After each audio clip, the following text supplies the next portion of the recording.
دور دراز کے دو شخص رسول اکرم صلی اللہ علیہ وسلم کی خدمت میں حاضر ہوئے اور دونوں ایک ساتھ اسلام لائے تھے۔ ان میں ایک دوسرے کی نسبت بہت ہی محنتی تھا، تو محنتی نے جہاد کیا اور شہید ہو گیا۔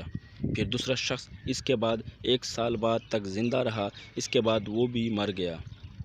طلحہ رضی اللہ عنہ کہتے ہیں کہ میں نے خواب میں دیکھا کہ جنت کے دروازے پہ کھڑا ہوں، اتنے میں وہ دونوں شخص نظر آئے اور جنت کے اندر سے ایک شخص نکلا اور اس شخص کو اندر جانے کی اجازت دی جس کا انتقال آخر میں ہوا تھا۔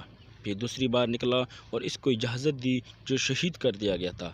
اس کے بعد اس شخص نے میرے پاس آ کر کہا، تم واپس چلے جاؤ، ابھی تمہارا وقت نہیں آیا۔ صبح اٹھ کر طلحہ رضی اللہ عنہ لوگوں سے خواب بیان کرنے لگے تو لوگوں نے بڑی حیرت ظاہر کی اور یہ بات رسول اکرم صلی اللہ علیہ وسلم کو پہنچی اور لوگوں نے یہ سارا قصہ اور واقعہ آپ سے بیان کیا تو آپ صلی اللہ علیہ وسلم نے فرمایا، تمہیں کس بات پر تعجب ہے؟ انہوں نے کہا، اللہ کے رسول، پہلا شخص نہایت عبادت گزار تھا، پھر وہ شہید بھی کر دیا گیا اور یہ دوسرا اس سے پہلے جنت میں داخل کیا گیا۔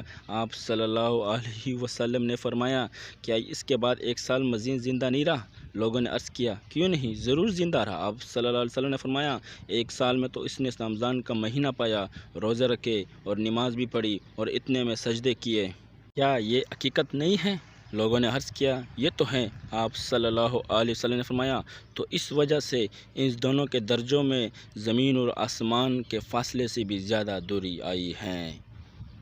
ابن ماجہ 49 3925۔